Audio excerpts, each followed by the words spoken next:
할렐루야. 하나님은 우리를 크게 위로해 주시는 위로의 하나님이신 줄로 믿습니다. 그것도 오늘 말씀에는 마음을 위로함에 대하여 17절에 이야기하고 있어요. 너희 마음을 위로하시고 모든 선한 일, 말 굳건하게 하시기를 원하노라 하고 말씀해 주고 있는데,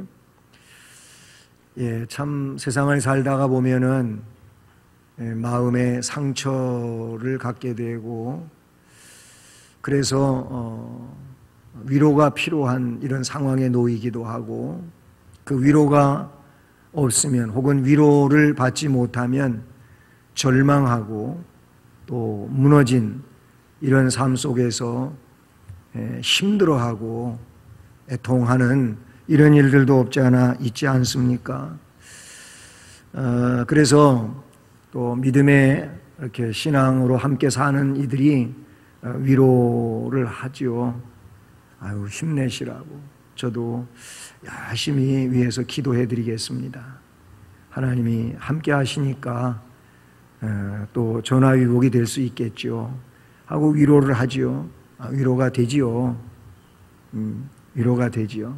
근데 하나님이 내 마음을 어루만져 주시고 위로하는 것만큼 위로가 될 수는 없겠지요. 위로자가 되실 수 있기를 바랍니다. 하나님이 우리를 위로해 주셨고, 하나님의 위로를 받은 우리들로 하여금 위로의 삶을 살라고 성경은 우리에게 말씀하고 있는데, 위로자가 되시길 바랍니다.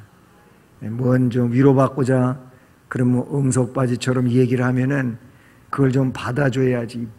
그까지 꺼갖고 그러냐고 이래버리면은 그냥 마음이 다쳐버리고, 이거 위로받으려고 뭐 좀 얘기 좀 했다가 오히려 더 큰 아픔이 되고 그러는 수도 있는데, 성도들은 하나님의 위로를 기억하고 주님의 위로를 기억하고 위로자로 살아갈 수 있기를 주님의 이름으로 축복합니다.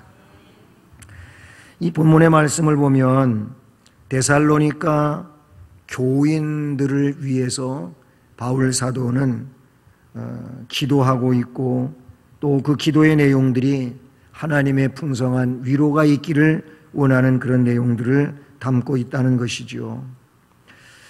사실 데살로니가 교회 성도들은 환난 중에 있었어요. 데살로니가 교회는 사도행전에 보게 되면은 바울 사도가 얼마 동안 거기서 전도해 가지고 세워진 교회냐면은 너무 짧아요. 세일에 짧은 이런 기간 동안 이 데살로니가의 복음이 전해지고, 그래서 세워진 이런 교회인데, 그럼에도 불구하고 교회가 또 잘 세워졌는데, 그런데 율법주의자들이 찾아와 가지고 그거 흔들어대는 겁니다. 환난이 많이 있어요. 또 잘못된 이 종말 사상이 데살로니가 교회에 있어 가지고 그것 때문에 교회가 흔들리는 이런 일이 또 없지 않아 있었거든요. 환난이 있었어요. 환난 중에 있는 이 데살로니가 교우들을 바울 사도는 하나님의 은혜 안에서 위로를 받도록 기도를 하고, 아울러 그들이 환난 중에서 잘못된 사상들에 흔들림 없이 힘차게 믿음으로 전진해 가기를 기도하고 있다는 사실이죠. 이 내용 가운데 보게 되면 우선 그 16절 말씀에 우리가 알 수 있는 것은 기도의 대상을 알게 됩니다. 기도의 대상. 우리가 누구에게 기도해야 되나 하는 그런 기도의 대상. 너무 잘 알고 있는 그런 내용이지요. 말씀에 보면 우리 주 예수 그리스도와 우리를 사랑하시고 영원한 위로와 좋은 소망을 은혜로 주신 하나님 우리 아버지께서, 이렇게 말하고 있어요. 하나님 우리 아버지께서, 또는 우리 주 예수 그리스도와, 이렇게 16절 말씀에 언급이 되고 있는데요. 기도의 대상은 하나님 아버지이신 줄로 믿습니다. 그래서 우리는 전능하신 하나님 아버지, 사랑의 하나님 아버지, 또 아니면 우리의 삶을 언제나 지켜주시고 인도해 주시는 하나님 아버지, 오늘도 함께해 주시는 하나님 아버지, 뭐 등등 여러 가지로 서술하면서 하나님 아버지를 찾습니다. 방금 전에 대표 기도하신 분도 하나님 아버지가 엄청나게 많이 들어가 있잖아요. 하나님 아버지. 그래서 우리가 이 기도할 때 하나님 아버지는 진짜 많이 들어가 있어요. 너무 많이 들어가는 거 조금 생략은 해야 되겠지만은 우리는 하나님 아버지를 찾습니다. 하나님 아버지. 그럼 하나님 아버지 아니면 어떻게 할 수 있느냐? 그냥 주님이라고 하면 이게 하나님 아버지, 예수 그리스도, 성령 다 들어가 있는 게 주님이에요. 주님. 성삼위 하나님을 통합해가지고 우리가 사랑의 주님 이렇게 기도를 또 시작할 수도 있어요. 근데 그보다 우리 주님이 가르쳐 주신 대로 하늘에 계신 우리 아버지요, 주의 기도의 처음 문장이 그렇게 나오고 있잖아요. 그래서 기도를 드릴 때 기도의 대상을 먼저 찾는 일은 매우 중요한 것이죠. 기도의 대상을 찾아야 돼요. 하나님 아버지. 모든 성도가 기도를 시작하면서 기도의 대상을 부르게 되는데 하나님 아버지라고 부르는 겁니다. 우리 다 그렇게 기도하고 있잖아요. 예? 하나님 아버지를 기도의 대상으로 삼고 기도하게 되는데, 특별히 하나님 이렇게 해도 되겠지만은 하나님 아버지라고 이렇게 부르는 일은 굉장히 친근함을 갖게 되지요. 아버지 하나님, 하나님 아버지. 우리 주님도 하늘에 계신 우리 아버지요라고 하나님을 아버지라고 부르라고 가르쳐 주셨어요. 주님도 친히, 예수님도 친히 아버지요, 내 기도를 들어주시는 것을 감사하나이다. 그렇게 예수님도 했잖아요. 아버지 하나님, 하나님 아버지, 아버지라고 부르는 일은 굉장히 친근감을 갖게 되고 가족 개념을 갖게 되잖아요.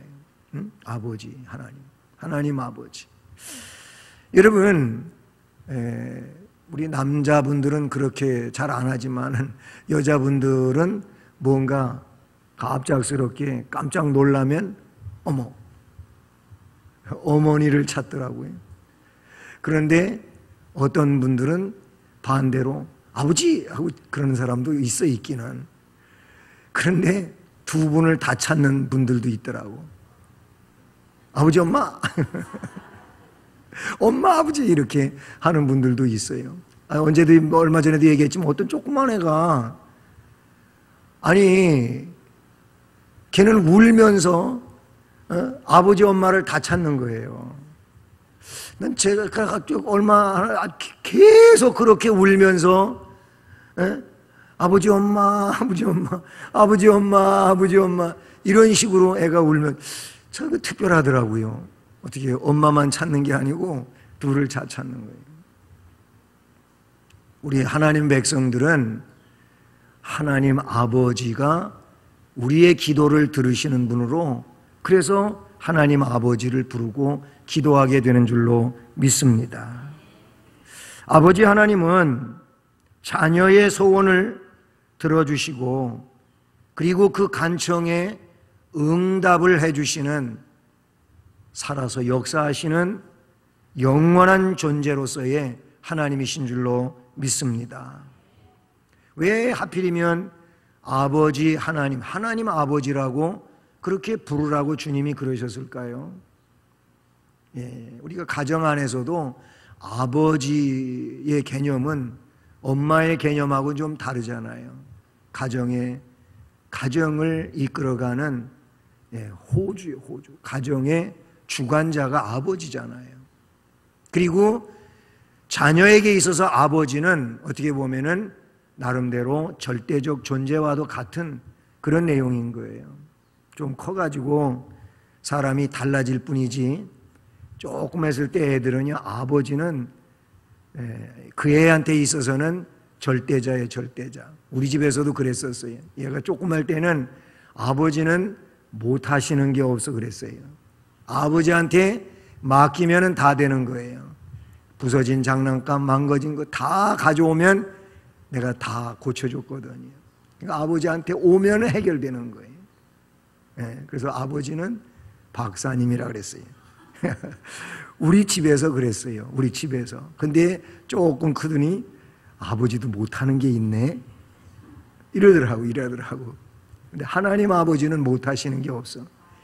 나는 애한테 아버지로서 못하는 게 있지만 우리 하나님 아버지는 못하시는 게 없습니다. 믿으십니까? 하나님 아버지는 다 하십니다. 하나님 아버지는 전능자이십니다. 바로 그런 전능자이신 절대자이신 그 하나님을 아버지라고 부르라고 주님이 가르쳐 주셨지 않습니까? 이것은 그 하나님 앞에서는 안에서는 어떤 일도 문제가 되지 않는다는 거예요. 문제가 있다면 나한테 문제가 있는 거예요. 그 하나님이 역사하심에 있어서 뭔가 나한테 문제가 있어서 하나님이 지켜보고 있는 그런 상황이 된다는 것이죠. 아버지께서는 간청하는 성도의 기도를 결코 외면하시는 그런 법이 없으셔요. 하나님은 반드시 그 기도에 응답해 주신다고 이미 강해에서도 여러분에게 밝힌 바가 있어요. 그렇잖아요. 그래, 알았어 하고 금방 알았다고 응답해 주시는 것도 있고, 야, 그거는 지금 당장은 안 돼. 좀 기다리면 때가 되면 그대로 될 거야. 이렇게 기다리라고 하는 것도 있고, 어떤 건 어떻게 한다고요? 그거는 안 돼. 그건 안 돼. 너한테 그거는 오히려 해가 되는 거예요. 위험한 거예요. 그러니까 그건 안 돼. 이런 응답도 있다, 그런 얘기예요. 쉬운 얘기로, 그래서 애가 위험한 물건을 달라고 할 때 걔가 달랜다고 그냥 아무거나 막 위험한 건데도 그냥 선뜻 내줍니까? 젓가락 하나라도 포크 하나라도 주워가지고 괜히 어디 찔릴까봐 전기 코드에다가 괜히 집어넣어갖고 전기 감전될까봐 그건 안 된다. 그것도 안 주려고 그러는 부모이면서 애가 그것 때문에 문제가 된다고 생각되고 판단되는 거는 부모도 안 주는 거예요. 하나님은 우리의 현재와 앞으로의 모든 일까지 알고 계시기 때문에 달라고 한다고 그냥 선뜻 내주시는 하나님이 아니라는 말. 나의 모든 것을 다 알고 계시기 때문에 넌 그거 지금 너 달라고 그러는데 그거 주면 너는 그것 때문에 해가 되기 때문에 안 돼. 안 준다니까요. 하나님의 응답은 그냥 즉석에서 그래, 알았어 이런 것도 있고, 좀 기다려, 그건 안 돼. 끝까지 안 되는 거예요. 하나님 아버지는 우리에게 응답하시는 하나님, 역사하시는 하나님, 능력의 하나님이신 줄로 믿습니다. 그 하나님께 기도하라는 거예요. 그 하나님 아버지께 기도하라는 겁니다. 기도 많이 합시다. 그 하나님 아버지 앞에 거룩한 지혜를 많이 구합시다. 그건 하나님께서 우리에게 허락해 주시는 내용인 줄로 믿습니다. 그리고 이 말씀은 우리 주 예수 그리스도와 그랬어요. 그래서 우리는 기도의 말미에서 뭐라고 합니까?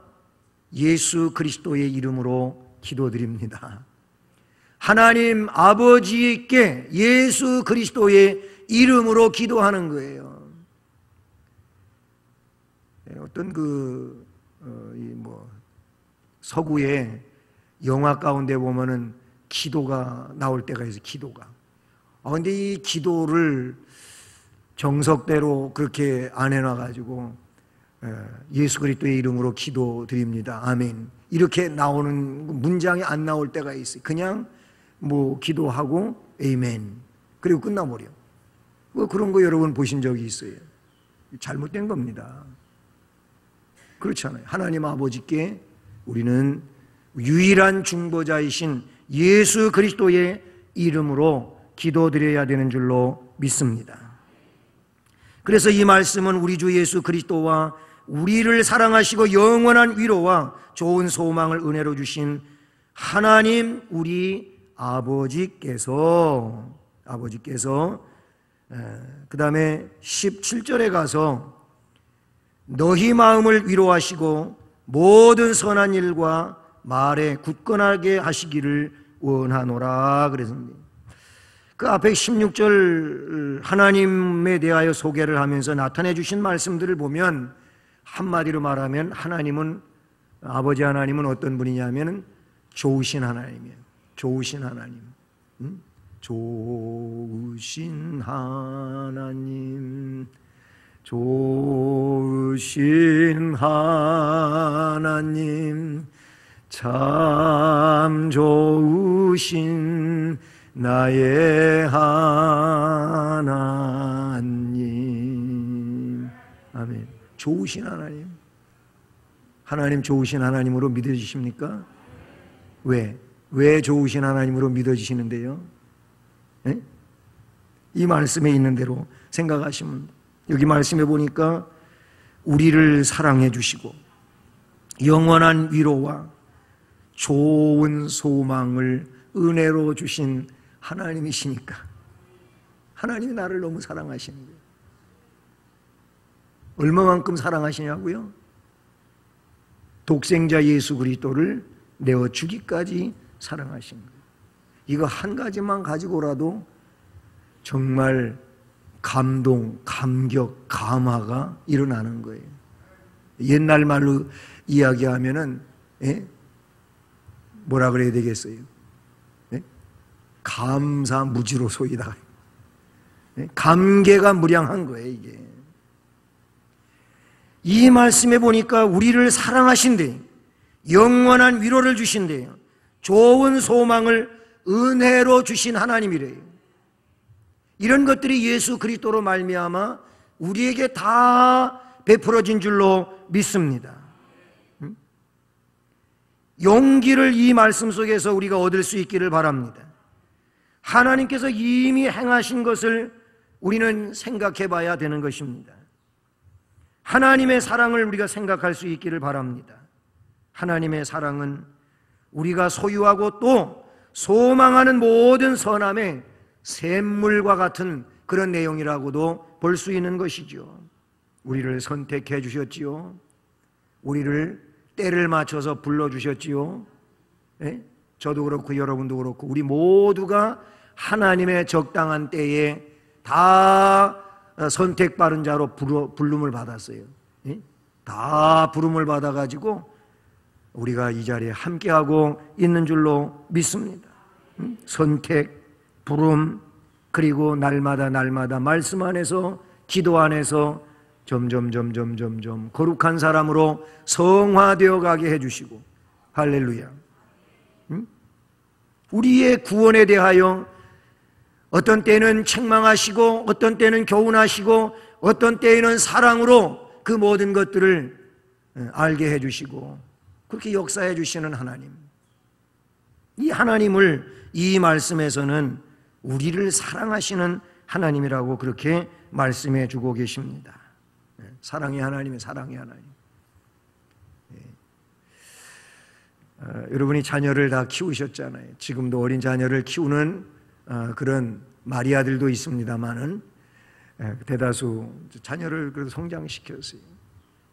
조금만 있을 때는 애를 가르치느라고 뭐 좀 말을 안 듣고 저지레를 치고 그러면은 너 맴매한다? 맴매. 그렇게 말하잖아요. 너 혼날 줄 알아? 그런단 말이에요. 왜 그렇습니까? 그 아이를 사랑하니까 그런 거예요. 그 아이를 사랑하니까 그 아이에게 잘못된 일이 일어나지 않게 하기 위해서 바른 사람으로 키워가기 위해서 그러는 거예요. 근데 요즘엔 엄마나 아빠들이 애를 지나치게 사랑하는 것 같아요. 바르게 사랑을 해야 되는데 지나치게 사랑을 한다 그런 얘기예요. 그래가지고 애들이 잘못하는 데에도 그냥 내버려 두는 거예요. 그러니까 이 아이가 그렇게 해도 되는 줄로 알고 커요. 그러다가 나중에 크면 알겠지 그러는데, 크면 진짜 더 큰 일을 만들어요. 이게 문제가 되는 거예요. 아이가 윤리를 알아야 되잖아요. 아이가 도덕은 알아야 되잖아요. 인간으로서 해야 할 일과 하지 말아야 될 일은 알아야 되잖아요. 근데 그런 것들을 시시때때로 그때그때 잘 가르쳐서 해야 되는데 그렇게 하지를 않는 거예요. 그러니까 이게 이웃 어른들도 혼내질 못하지, 그 아이를. 학교 선생님도 얘를 혼내질 못하지. 혼냈다간 큰일 납니다. 우리가 다 알고 있는 현실이에요. 선생님이 아이를 체벌을 했다든지 아이를 꾸지람을 했다면 집에 가서 얘가 얘기하면은, 아니 학교를 이러고 쫓아가는 부모가 있다 이거예요. 가서 선생님을 때려버리는 거예요.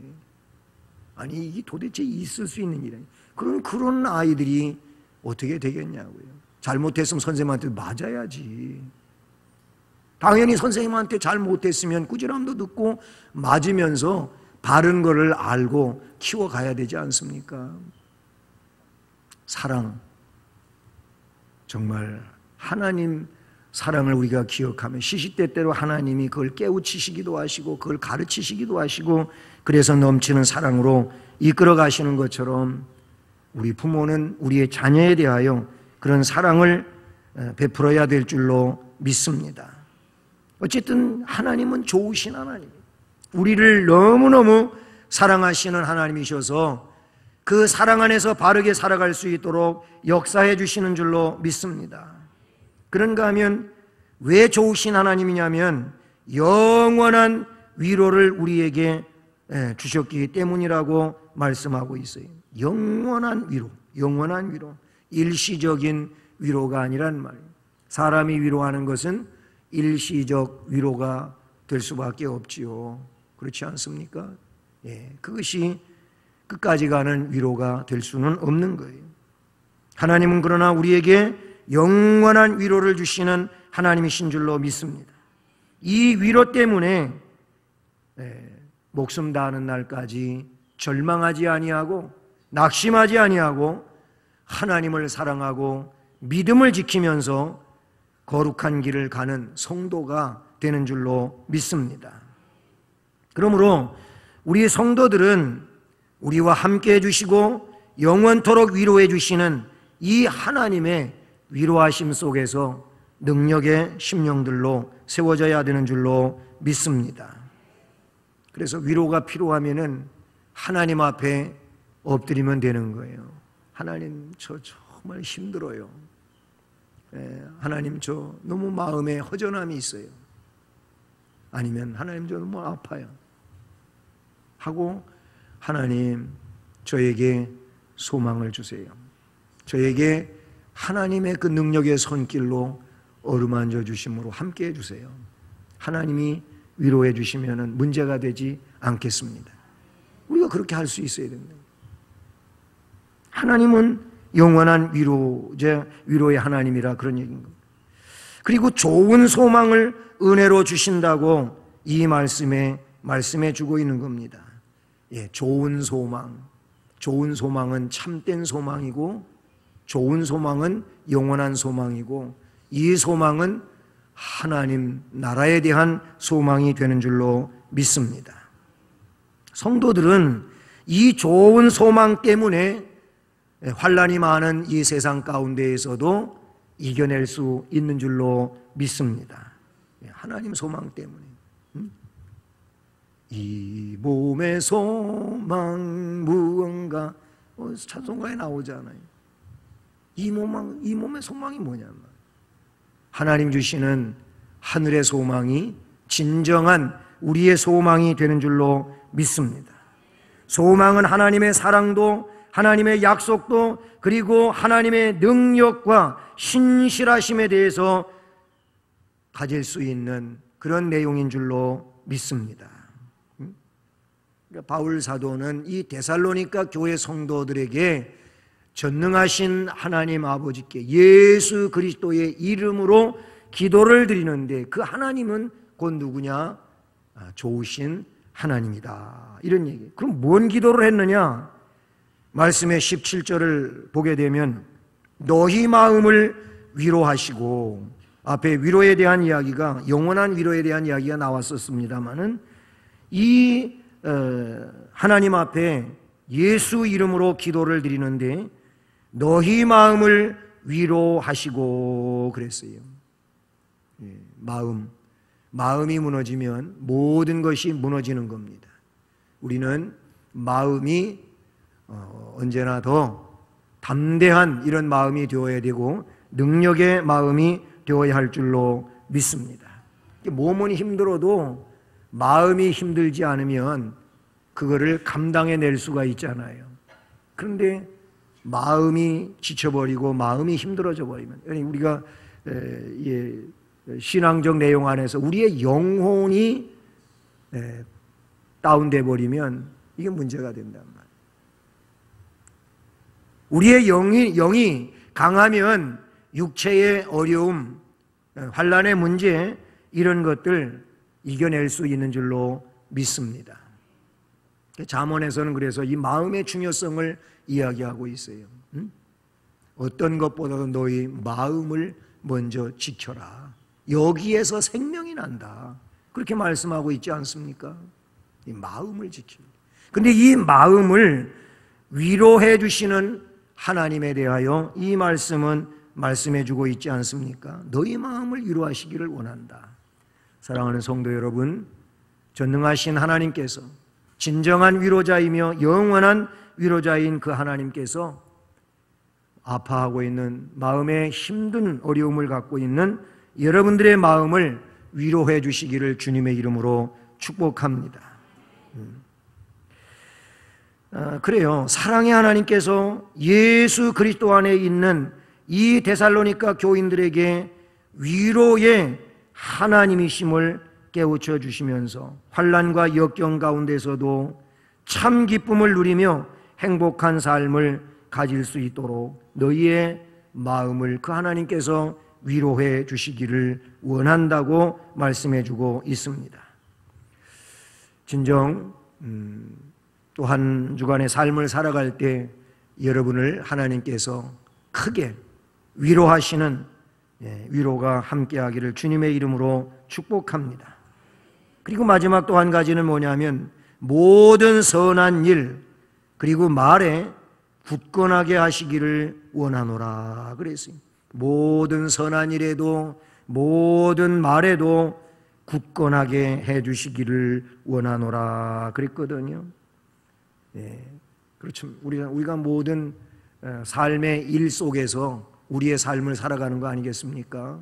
여러분의 모든 일이 선한 일이 될 수 있기를 주님의 이름으로 축복합니다. 그리고 하나님께서 그것들을 굳건하게 해주시는, 강하게 해주시는, 능력 있게 해주시는 이런 역사가 있기를 주님의 이름으로 축복합니다. 일을 하는데 그 일이 하나님이 기뻐하시는 일로 더 강하게 되어진다면 이것처럼 복 있는 일이 어디가 있겠습니까? 연약해서 흔들리지 않는 이런 심령이 되기를 바랍니다. 그리고 말에도 굳건하게 해주시기를 원한다고 이렇게 말씀하고 있어요. 우리의 언어 생활도 하나님이 굳건하게 해주시는 이런 언행이 되어야 할 줄로 믿습니다. 그렇잖아요. 내가 한 말을 하나님이 책임져 주시고 그것이 강하게 하시고 그것이 능력 있는 이런 언어가 되어야 할 줄로 믿습니다. 그런 하나님이 한 주간의 삶을 살아가는 저와 여러분들에게 위로자로서 또는 이렇게 굳건하게 해주시는 능력자로서 함께 하심으로 말미암아 세상 속에서 승리하는 믿음 생활이 되시기를 축복합니다. 모쪼록 기도 속에 말씀 속에 한 주간도 하나님의 능력 안에 더 강하여지고 힘있는 은혜의 삶이 되기를